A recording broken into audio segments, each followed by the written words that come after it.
ವಚನ ಸತ್ಯ ವಚನ, ಭೂಮಿಗೆ ಬಂದ ವಚನ. ವಚನ ಸತ್ಯ ವಚನ, ಭೂಮಿಗೆ ಬಂದ ವಚನ.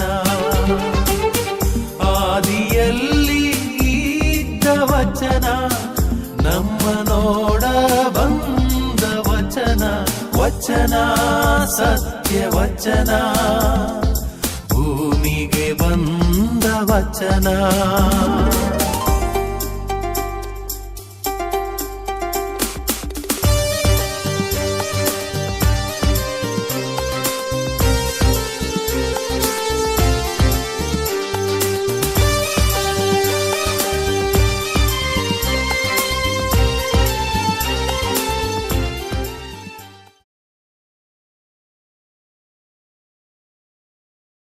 ಪ್ರಿಯರೇ, ವಚನಾಮೃತ ಕಾರ್ಯಕ್ರಮಕ್ಕೆ ನಿಮ್ಮೆಲ್ಲರನ್ನೂ ಸ್ವಾಗತಿಸುತ್ತೇನೆ.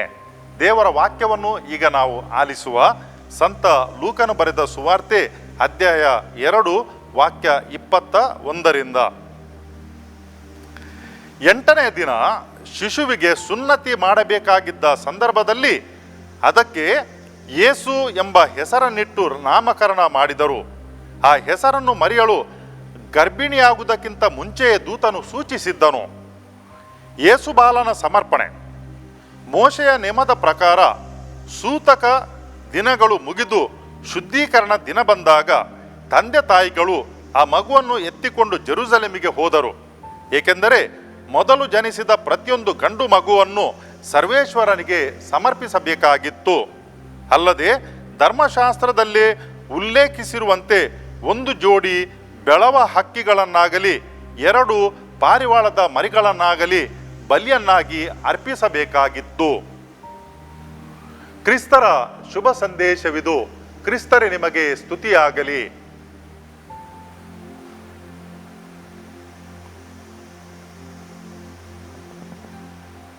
ಪ್ರಿಯರೇ, ಮನುಷ್ಯನು ಜನಿಸಿದ ಪ್ರಥಮ ಕ್ಷಣಗಳು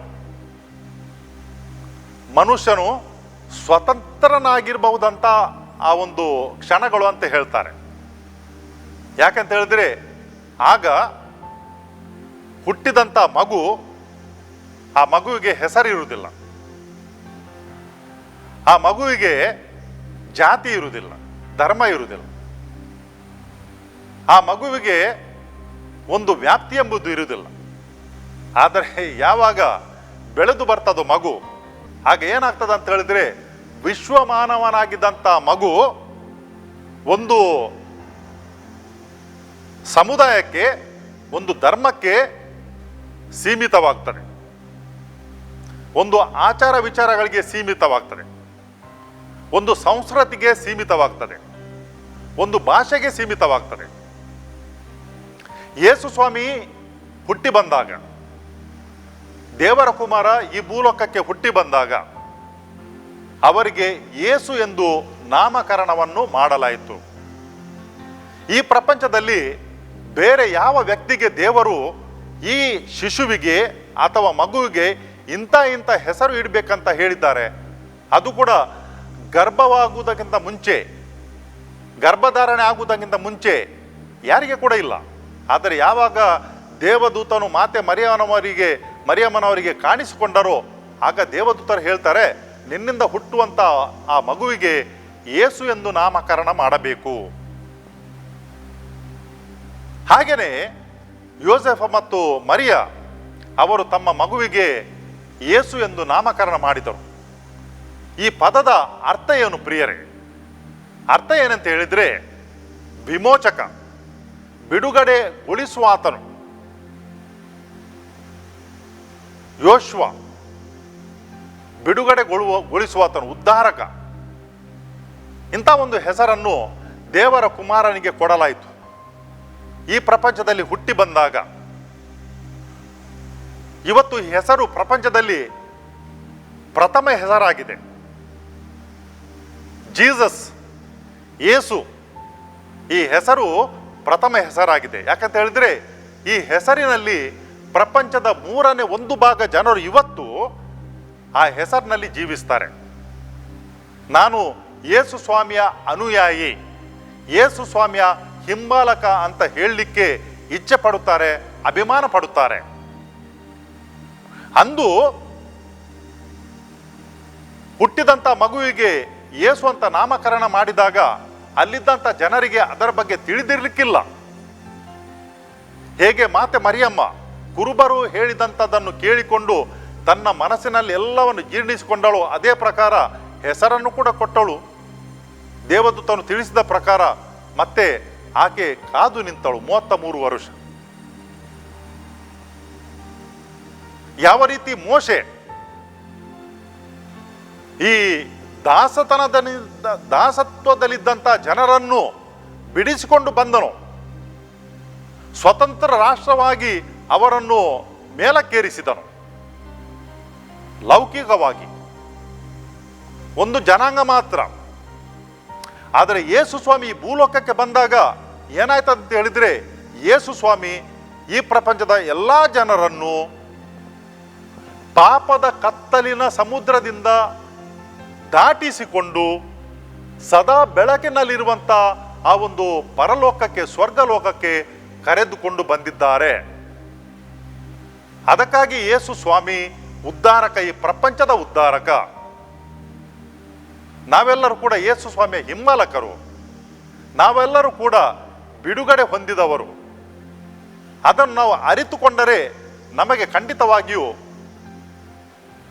ವಿಸ್ಮಯವಾಗ್ತದೆ, ಅದೇ ಪ್ರಕಾರ ಅದ್ಭುತ ಕೂಡ ಆಗ್ತದೆ ನಮಗೆ. ಯಾಕೆಂತ ಹೇಳಿದ್ರೆ ನಾವು ಬಿಡುಗಡೆ ಹೊಂದಲ್ಪಟ್ಟಂಥ ಜನರು, ನಾವು ಅಧೀನದಲ್ಲಿದ್ದಂಥ ಜನರಲ್ಲ. ಇಸ್ರೇಲ್ ಜನರು ದಾಸತ್ವದಲ್ಲಿದ್ದರು, ಗುಲಾಮತನದಲ್ಲಿದ್ದರು. ನಾವೆಲ್ಲರೂ ಕೂಡ ಮನುಷ್ಯರು ಪಾಪದ ಗುಲಾಮತನದಲ್ಲಿ ಇರುವವರು. ನಮ್ಮನ್ನು ಯೇಸು ಸ್ವಾಮಿ ಈ ಪಾಪದ ಗುಲಾಮತನದಿಂದ ಬಿಡುಗಡೆ ಮಾಡಿದ್ದಾರೆ. ಆದ್ದರಿಂದ ನಾವು ಆಯ್ಕೆ ಮಾಡಲ್ಪಟ್ಟಂಥ ಜನರು. ಪ್ರಿಯ ಸಹೋದರ ಸಹೋದರಿಯರೇ, ಯಾರೆಲ್ಲರೂ ನೀವು ಈ ವಾಕ್ಯವನ್ನು ಕೇಳ್ತಾ ಇದ್ದೀರೋ, ನೀವೆಲ್ಲರೂ ಕೂಡ ದೇವರಿಂದ ಆಯ್ಕೆ ಮಾಡಲ್ಪಟ್ಟಂತಹ ಜನರಾಗಿದ್ದೀರಿ. ದೇವರು ನಿಮ್ಮನ್ನು ಆಯ್ಕೆ ಮಾಡಿದ್ದಾರೆ. ಅದಕ್ಕಾಗಿ ಇವತ್ತಿನ ದಿವಸ ಈ ಸಮಯದಲ್ಲಿ ದೇವರ ವಾಕ್ಯವನ್ನು ನೀವು ಕೇಳ್ತಾ ಇದ್ದೀರಿ. ಯೇಸು ಸ್ವಾಮಿ ಈ ಪ್ರಪಂಚಕ್ಕೆ ಉದ್ಧಾರಕ್ಕಾಗಿ ಬಂದರು, ಲೋಕೋದ್ಧಾರಕರಾಗಿ ಬಂದರು. ಈ ನಾಮವನ್ನು ನಾವು ನಮ್ಮ ನಾಲಿಗೆಯಿಂದ ಉಚ್ಚರಿಸಿದಾಗ ನಾವು ಬಿಡುಗಡೆ ಹೊಂದಿದಂಥ ಪ್ರಜೆಗಳಾಗುತ್ತೇವೆ. ಯೇಸು ಸ್ವಾಮಿಯ ಹೆಸರನ್ನು ಕರೆದು ನಾವು ಅವರನ್ನು ಪ್ರಾರ್ಥಿಸಿದಾಗ ನಮ್ಮಲ್ಲಿದ್ದಂಥ ರೋಗ ರುಜಿನಗಳು, ನಮ್ಮಲ್ಲಿದ್ದಂಥ ಕೆಡುಕುಗಳು, ನಮ್ಮಲ್ಲಿದ್ದಂಥ ದುಷ್ಟಶಕ್ತಿ ಎಲ್ಲವೂ ಕೂಡ ಅದು ದೂರಕ್ಕೆ ಹೋಗ್ತದೆ. ಪ್ರೇಷಿತರ ಕಾರ್ಯಕಲಾಪಗಳಲ್ಲಿ ನಾವು ನೋಡುತ್ತೇವೆ, ಪೇತ್ರನು ಹೇಳ್ತಾನೆ, ನಾನು ಯೇಸು ಸ್ವಾಮಿಯ ಹೆಸರಲ್ಲಿ ಆಜ್ಞಾಪಿಸುತ್ತೇನೆ, ನೀನು ಎದ್ದೇಳು ಅಂತ ಹೇಳಿಕೊಂಡು. ಪೌಲನು ಹೇಳುತ್ತಾನೆ, ಭೂತ ಹಿಡಿಯಲ್ಪಟ್ಟ ಆ ಹುಡುಗಿಗೆ ಯೇಸು ಸ್ವಾಮಿಯ ಹೆಸರಲ್ಲಿ ಹೇಳ್ತೇನೆ, ನೀನು ಈ ಮಗುವಿನಿಂದ ತೊಲಗು ಅಂತ ಹೇಳಿಕೊಂಡು ಆ ದುಷ್ಟಶಕ್ತಿ ಆ ಹುಡುಗಿಯಿಂದ ತೊಲಗಿ ಹೋಗ್ತದೆ. ಕಳೆದ 2000 ವರ್ಷಗಳಲ್ಲಿ ಯೇಸು ಸ್ವಾಮಿಯ ಹೆಸರಲ್ಲಿ ಅನೇಕ ಪುಣ್ಯ ಪುರುಷರು ಇಂಥ ಪವಾಡಗಳನ್ನು ಮಾಡಿದ್ದಾರೆ. ಯಾಕೆಂತ ಹೇಳಿದ್ರೆ ಯೇಸು ಸ್ವಾಮಿಯ ಹೆಸರಲ್ಲಿ ಆ ಅದ್ಭುತ ಶಕ್ತಿ ಉಂಟು. ಯೇಸು ಸ್ವಾಮಿಯ ಹೆಸರನ್ನು ತೆಗೆದಾಗ ದುಷ್ಟಶಕ್ತಿಗಳು ಅಲ್ಲಿ ನಿಲ್ಲುವುದಿಲ್ಲ, ದೂರಕ್ಕೆ ಸರಿಯುತ್ತವೆ. ಯೇಸು ಸ್ವಾಮಿಯ ಹೆಸರನ್ನು ಕರೆದಾಗ ಮತ್ತೆ ಯೇಸು ಸ್ವಾಮಿಯ ಹೆಸರಲ್ಲಿ ಕೋರಿದಾಗ ನಮ್ಮ ಕೋರಿಕೆಗಳು ಅವು ಪೂರ್ಣಗೊಳ್ಳುತ್ತವೆ. ಮುಖ್ಯವಾಗಿ ನಮ್ಮಲ್ಲಿರುವಂಥ ಕೆಟ್ಟ ಶಕ್ತಿ ದೂರಕ್ಕೆ ಹೋಗ್ತದೆ, ನಮ್ಮ ದೇಹಕ್ಕೆ ಬೇಕಾದಂಥ ಆರೋಗ್ಯ ಸಿಗ್ತದೆ. ನಮಗೆ ನಿರಾಸೆಯಿಂದ ಯೇಸು ಸ್ವಾಮಿ ಅವರು ಆಶಾದಾಯಕರನ್ನಾಗಿ ಮಾಡ್ತಾರೆ.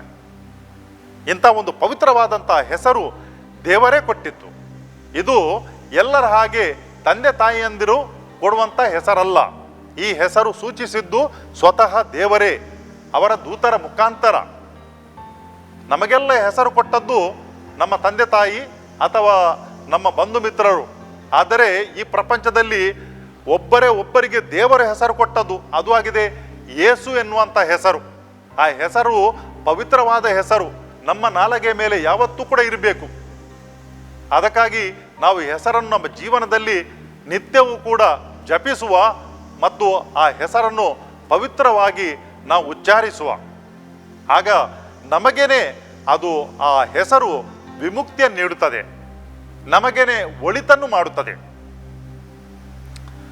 ನಾವು ನೋಡ್ತೇವೆ, ಯೋಸೇಫ ಮತ್ತು ಮರಿಯ ಪ್ರಥಮ ಹುಟ್ಟಿದಂಥ ಮಗುವನ್ನು ದೇವರಿಗೆ ಸಮರ್ಪಿಸಬೇಕಾಗಿತ್ತು. ಇದು ಮೋಶೆಯ ನಿಯಮ, ದೇವರೇ ಕೊಟ್ಟದ್ದು. ಆ ನಿಯಮವನ್ನು ಮಾತೆ ಮರಿಯ ಮತ್ತು ಜೋಸೆಫ ಅವರು ಪಾಲಿಸುತ್ತಾರೆ. ಅವರು ದೇವಾಲಯಕ್ಕೆ ಹೋಗ್ತಾರೆ. ಯೇಸು ಸ್ವಾಮಿಯನ್ನು ದೇವಾಲಯದಲ್ಲಿ ದೇವರಿಗೆ ಅರ್ಪಿಸಲು ಹೋಗುವಾಗ ಏನು ಮಾಡ್ತಾರೆ? ಅವರಿಗೆ ಅಲ್ಲಿ ಹೋಗುವಾಗ ಕಾಣಿಕೆಯಾಗಿ ಅರ್ಪಿಸಲಿಕ್ಕೆ ಒಂದು ಜೋಡಿ ಬೆಳವ ಹಕ್ಕಿಗಳು ಅಥವಾ 2 ಪಾರಿವಾಳದ ಮರಿಗಳನ್ನು ಅರ್ಪಿಸಬೇಕಾಗಿತ್ತು. ಎಲ್ಲರಿಗಲ್ಲ ಪ್ರಿಯರೇ, ಇತರರೆಲ್ಲರೂ ಕೂಡ ಏನು ಮಾಡ್ತಿದ್ದಾರೆ ಅಂತ ಹೇಳಿದ್ರೆ, ಒಂದೇ ಕೊಬ್ಬಿದ ಎತ್ತನ್ನು ಅಥವಾ ಕುರಿಯನ್ನು ಅರ್ಪಿಸುತ್ತಿದ್ದರು. ಆದರೆ ಯೋಸೆಫ ಮತ್ತು ಮಾತೆ ಮರಿಯಮ್ಮ ಇವರಲ್ಲಿ ಅಷ್ಟು ಹಣ ಇದ್ದಿಲ್ಲ. ಅವರೇನು ಮಾಡ್ತಾರೆ ಅಂತ ಹೇಳ್ತಾರೆ, ಚಿಕ್ಕ ಹಕ್ಕಿಗಳನ್ನು ಕೊಂಡು ಹೋಗಿ ದೇವಾಲಯದಲ್ಲಿ ಅರ್ಪಿಸುತ್ತಾರೆ ಅವರ ಕಾಣಿಕೆಯಾಗಿ. ಇನ್ನೊಂದು ಸಲ ನಮಗೆ ದೇವರು ತೋರಿಸಿಕೊಡ್ತಾರೆ, ನಮ್ಮ ದೊಡ್ಡ ಕಾಣಿಕೆ ದೇವರಿಗೆ ಬೇಕಾಗಿಲ್ಲ. ವಿಧವೆಯವರುಗಳು 2 ಚಿಕ್ಕಾಸನ್ನು ಆ ಕಾಣಿಕೆಯ ಡಬ್ಬಿಯಲ್ಲಿ ಹಾಕಿದಳು, ಅದು ದೇವರಿಗೆ ದೊಡ್ಡದೆನಿಸಿತು. ಯೇಸು ಸ್ವಾಮಿ ಹೇಳ್ತಾರೆ, ನೋಡಿ, ಇಷ್ಟು ಜನರೆಲ್ಲರೂ ಕೂಡ ಅಲ್ಲಿ ಕಾಣಿಕೆ ಹಾಕಿದರು, ಆದರೆ ಆಕೆ ಹಾಕಿದಂಥ 2 ನಾಣ್ಯಗಳು ದೇವರಿಗೆ ಹಿಡಿಸಿದವು, ದೇವರಿಗೆ ಮೆಚ್ಚುಗೆ ಪಾತ್ರಳಾದಳು. ಜೋಸೆಫ್ ಮತ್ತು ಮರಿಯ ಅವರು ಕೂಡ ಯೇಸು ಸ್ವಾಮಿಯನ್ನು ದೇವಾಲಯಕ್ಕೆ ಅರ್ಪಿಸಲಿಕ್ಕೆ ಹೋಗುವಾಗ ದೊಡ್ಡ ಕಾಣಿಕೆಯನ್ನು ಎತ್ತುಕೊಂಡು ಹೋಗಲಿಲ್ಲ, ಚಿಕ್ಕ ಚಿಕ್ಕ ಪಕ್ಷಿಗಳನ್ನು ಕೊಂಡು ಹೋದರು. ಏನು ಬೇಕಂತ ಹೇಳಿದ್ರೆ, ಕೊಂಡು ಹೋಗುವವರ ಮನಸ್ಸು ಶುದ್ಧ ಇರಬೇಕು. ಅದಕ್ಕಾಗಿ ಯೇಸು ಸ್ವಾಮಿ ಹೇಳ್ತಾರೆ, ನೀನು ವೇದಿಕೆ ಹತ್ರ ಹೋಗುವಾಗ ಒಂದು ವೇಳೆ ನಿನಗೆ ಇನ್ನೊಬ್ಬರ ಹತ್ರ ಸಿಟ್ಟು ಉಂಟು, ಕೋಪ ಉಂಟು ಅಂತ ಅಲ್ಲ, ಇನ್ನೊಬ್ಬರಿಗೆ ನಿನ್ನ ಮೇಲೆ ಸಿಟ್ಟು ಉಂಟು ಅಥವಾ ದ್ವೇಷ ಉಂಟಂತ ಅನ್ನಿಸಿದರೆ ನಿನ್ನ ಕಾಣಿಕೆಯನ್ನು ಅಲ್ಲೇ ಬಿಟ್ಟು ನೀನು ವಾಪಸ್ ಹೋಗು. ಯಾರಿಗೆ ನಿನ್ನ ಮೇಲೆ ದ್ವೇಷ ಉಂಟು, ಆಮೇಲೆ ಕೆಟ್ಟತನ ಉಂಟು, ಅಂಥವರ ಹತ್ರ ಹೋಗಿ ರಾಜಿ ಮಾಡಿಕೊಂಡು ಮತ್ತೆ ಬಾ, ಆ ಕಾಣಿಕೆಯನ್ನು ನೀನು ಅರ್ಪಿಸು.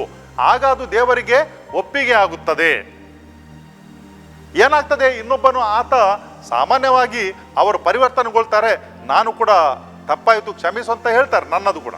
ಕೆಲವರು ಇರಬಹುದು ಇನ್ನೂ ಕೂಡ ಗಟ್ಟಿ ಮನಸ್ಸು ಮಾಡಿಕೊಂಡು ಇರುವವರು, ಅದು ಅವರಿಗೆ ಬಿಟ್ಟ ವಿಚಾರ. ಆದರೆ ನಾವು ದೇವರ ಸನ್ನಿಧಿಗೆ ಬರುವಾಗ, ದೇವರ ಸನಿಹಕ್ಕೆ ಬರುವಾಗ, ದೇವರ ಸನ್ನಿಧಿಗೆ ಬರುವಾಗ, ಪೀಠಕ್ಕೆ ಬರುವಾಗ ನಾವು ನಮ್ಮ ಅಂತಃಕರಣದಲ್ಲಿ ಶುದ್ಧರಾಗಿರಬೇಕು. ಬಾಹ್ಯವಾಗಿ ನಾವು ಏನನ್ನು ಅರ್ಪಿಸುತ್ತೇವೆ ಅದು ಮುಖ್ಯ ಅಲ್ಲ, ಯಾವ ಮನಸ್ಸಿನಿಂದ ನಾವು ಅರ್ಪಿಸುತ್ತೇವೆ ಅದು ಮುಖ್ಯವಾಗಿದೆ. ಯಾವ ಮನಸ್ಸಿನಿಂದ ನಾವು ಅರ್ಪಿಸುತ್ತೇವೆ ಅದು ಮುಖ್ಯವಾಗಿದೆ.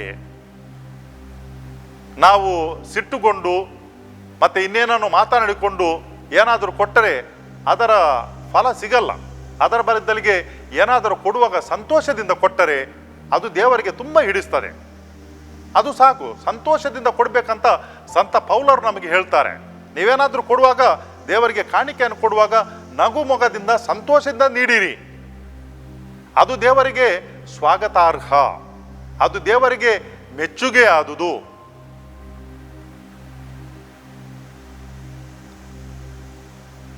ಪ್ರಿಯರೇ, ಈ ಒಂದು ಮಹಿಮೆಯನ್ನು ಅರಿತಂತಹ ಸಂತ ಪೌಲ ಒಂದು ಸಮಯದಲ್ಲಿ ಆತನು ಕ್ರೈಸ್ತ ವಿರೋಧಿಯಾಗಿದ್ದನು.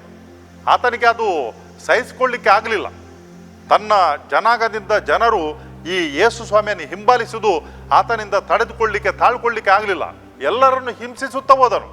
ಆದರೆ ಯಾವಾಗ ಯೇಸು ಸ್ವಾಮಿಯನ್ನು ಕಂಡನು, ಆತನು ಪರಿವರ್ತನೆ ಆದನು, ನಂತರ ನಾವು ನೋಡುತ್ತೇವೆ ಪೌಲನ ಜೀವನದಲ್ಲಿ ಆದಂಥ ಬದಲಾವಣೆ.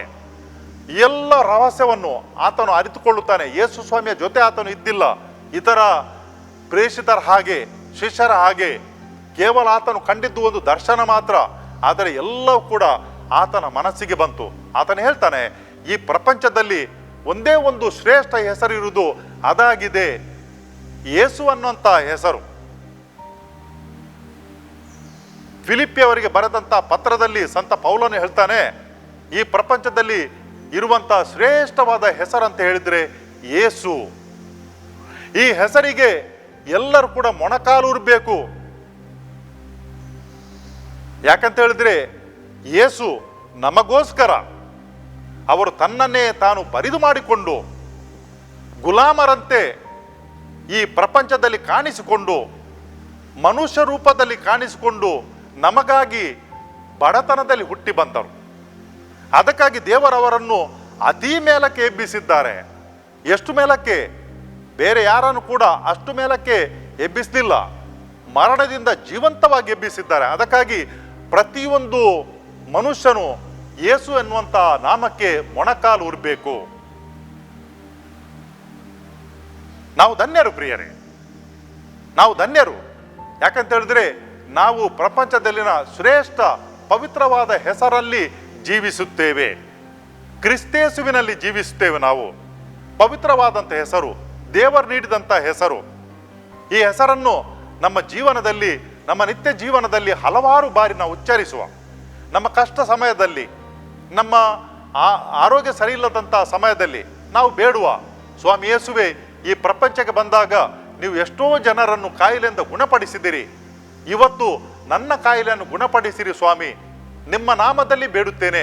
ಸ್ವಾಮಿ ಯೇಸುವೆ, ನನ್ನ ಕಾಯಿಲೆಯನ್ನು ಗುಣಪಡಿಸಿರಿ ಅಂತ ಬೇಡುವ. ಯೇಸು ಸ್ವಾಮಿ ನಮ್ಮ ಪ್ರಾರ್ಥನೆಯನ್ನು ಕೇಳುತ್ತಾರೆ. ನಮ್ಮ ಜೀವನದಲ್ಲಿ ನಿರಾಸೆ ಆದಾಗ, ನಮ್ಮ ಜೀವನದಲ್ಲಿ ದಿಕ್ಕು ತಪ್ಪಿ ಹೋದಾಗ ನಾವು ಯೇಸು ಸ್ವಾಮಿಯನ್ನು ಮೊರೆಯಿಟ್ಟು ಕರೆಯುವ, ಸ್ವಾಮಿ ಯೇಸುವೆ, ಈ ಪ್ರಪಂಚಕ್ಕೆ ನೀವು ಉದ್ಧಾರಕರಾಗಿ ಬಂದಿರಿ.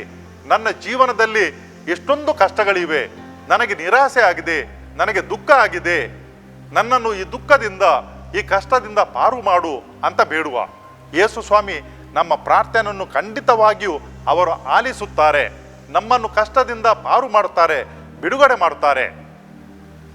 ನಮ್ಮಲ್ಲಿ ಯಾರು ಅಸಮಾಧಾನದಿಂದ ಇದ್ದರೆ ಅಥವಾ ದ್ವೇಷತನವನ್ನು ಸಾಧಿಸ್ತಾರಾದರೆ, ಕೋಪ ಇದ್ದರೆ, ಸಿಟ್ಟಿದ್ದರೆ ನಾವು ಪ್ರಾರ್ಥಿಸುವ, ಸ್ವಾಮಿ ಯೇಸುವೆ, ಈ ಪ್ರಪಂಚಕ್ಕೆ ಬಂದಾಗ ನೀವು ಆ ಶಿಲುಬೆ ಮೇಲೆ ಪಾಡುಪಟ್ಟು ಕಷ್ಟಪಟ್ಟು ನರಳುತ್ತಿರುವಾಗ ನಿಮ್ಮನ್ನು ಯಾರೆಲ್ಲ ಕಷ್ಟಕ್ಕೆ ಗುರಿ ಮಾಡಿದಿರೋ ಅವರನ್ನು ನೀವು ಕ್ಷಮಿಸಿದ್ದೀರಿ. ಅದೇ ಪ್ರಕಾರ ನಮ್ಮ ಜೀವನದಲ್ಲಿ ಅನೇಕ ಮಂದಿ ನಮಗೆ ಕಿರುಕುಳ ನೀಡುತ್ತಾರೆ, ನಮಗೆ ಸಮಸ್ಯೆಯನ್ನು ಉಂಟು ಮಾಡ್ತಾರೆ, ನಮಗೆ ನೋವನ್ನು ಉಂಟು ಮಾಡ್ತಾರೆ, ನಮಗೆ ಅಸಮಾಧಾನವನ್ನು ತರುತ್ತಾರೆ. ಸ್ವಾಮಿ ಯೇಸುವೆ, ಅವರನ್ನು ಕ್ಷಮಿಸಿರಿ. ನಾನು ಕೂಡ ಅವರನ್ನು ಕ್ಷಮಿಸುವಂತೆ ಉದಾರ ಮನಸ್ಸನ್ನು ನೀಡಿರಿ, ಅವರಲ್ಲಿ ಪರಿವರ್ತನೆ ಬರುವಂತೆ ಮಾಡಿರಿ ಅಂತ ನಾವು ಪ್ರಾರ್ಥಿಸುವ. ಯೇಸು ಸ್ವಾಮಿ ನಮ್ಮಲ್ಲಿ ಅದ್ಭುತಗಳನ್ನು ಮಾಡುತ್ತಾರೆ. ಯೇಸು ಸ್ವಾಮಿಯ ಹೆಸರನ್ನು ನಾವು ದಿನನಿತ್ಯ ಉಚ್ಚಾರಿಸಿದಾಗ, ಪ್ರಾರ್ಥಿಸಿದಾಗ ಆ ಹೆಸರಿನಲ್ಲಿ ಅದ್ಭುತವಾದಂಥ ಶಕ್ತಿ ಉಂಟು. ಊಹಿಸಲಾದಂಥ ಆ ಅದ್ಭುತಗಳು ನಮ್ಮ ಜೀವನದಲ್ಲಿ ನಡೆಯುತ್ತವೆ. ಯೇಸು ಸ್ವಾಮಿಯ ಹೆಸರು ಶ್ರೇಷ್ಠವಾದ ಹೆಸರು. ಪ್ರತಿನಿತ್ಯ ಪ್ರತ್ಯೇಕವಾಗಿ ನಮ್ಮ ಕಷ್ಟಕಾಲದಲ್ಲಿ ಯೇಸು ಎನ್ನುವ ಹೆಸರನ್ನು ನಾವು ನಮ್ಮ ತುಟಿ ಮೇಲೆ ಇಡ್ಲಿಕ್ಕೆ ಮರೆಯುವುದು ಬೇಡ.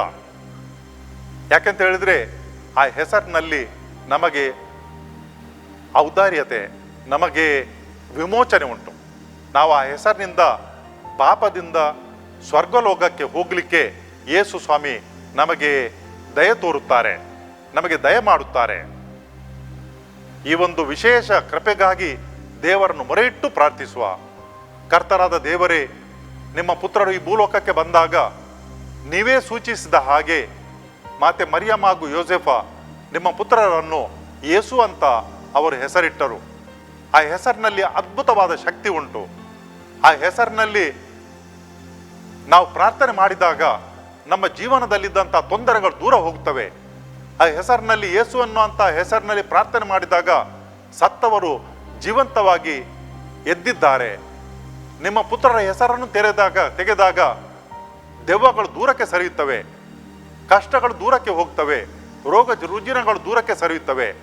ಈ ಹೆಸರನ್ನು ನಾವು ನಿತ್ಯವೂ ಕೂಡ ಉಚ್ಚರಿಸಲು, ಅದೇ ಪ್ರಕಾರ ನಿಮ್ಮ ಪುತ್ರರ ಹೆಸರನ್ನು ಉಚ್ಚರಿಸುವಾಗ ನಮ್ಮ ಮನಸ್ಸಿನಲ್ಲಿ, ನಮ್ಮ ಹೃದಯದಲ್ಲಿರುವಂಥ ಕೆಟ್ಟತನವನ್ನು, ಯೋಚನೆಗಳನ್ನು ದೂರಕ್ಕೆ ಸರಿಸಿರಿ. ನಾವು ನಿಮ್ಮಲ್ಲಿ ಪ್ರಾರ್ಥಿಸುವಾಗ ನಾವು ಕೂಡ ನಮ್ಮ ಜೀವನದಲ್ಲಿ ಪ್ರಯತ್ನ ಪಟ್ಟು ಈ ರೀತಿಯಾಗಿ ಜೀವಿಸಲಿಕ್ಕೆ ನಮಗೆ ಬೇಕಾದಂಥ ಆಶೀರ್ವಾದಗಳನ್ನು ದಯಪಾಲಿಸಿರಿ. ಈ ಸಮಯದಲ್ಲಿ ನಮ್ಮೊಂದಿಗೆ ಯಾರೆಲ್ಲ ಈ ಪ್ರಾರ್ಥನಾ ಕೂಟದಲ್ಲಿ ಜೊತೆಯಾಗಿದ್ದಾರೆ, ಪಾಲ್ಗೊಂಡಿದ್ದಾರೆ ಅವರೆಲ್ಲರ ಮೇಲೆ ನಿಮ್ಮ ಅನಂತ ಆಶೀರ್ವಾದವನ್ನು ಸುರಿಸಿರಿ. ಕಷ್ಟಗಳಿಂದ ಅವರಿಗೆ ದೂರ ಮಾಡಿರಿ, ಅವರ ಕಷ್ಟಗಳನ್ನು ದೂರ ಮಾಡಿರಿ, ಅವರಿಗೆ ಆರೋಗ್ಯವನ್ನು ದಯಪಾಲಿಸಿರಿ, ಅವರ ಮನೆಯಲ್ಲಿ ಕುಟುಂಬದಲ್ಲಿ ನೆಮ್ಮದಿಯನ್ನು ಸಮಾಧಾನವನ್ನು ನೀಡಿರೆಂದು ನಿಮ್ಮನ್ನು ಪ್ರಾರ್ಥಿಸುತ್ತೇವೆ. ಆಮೇನ್.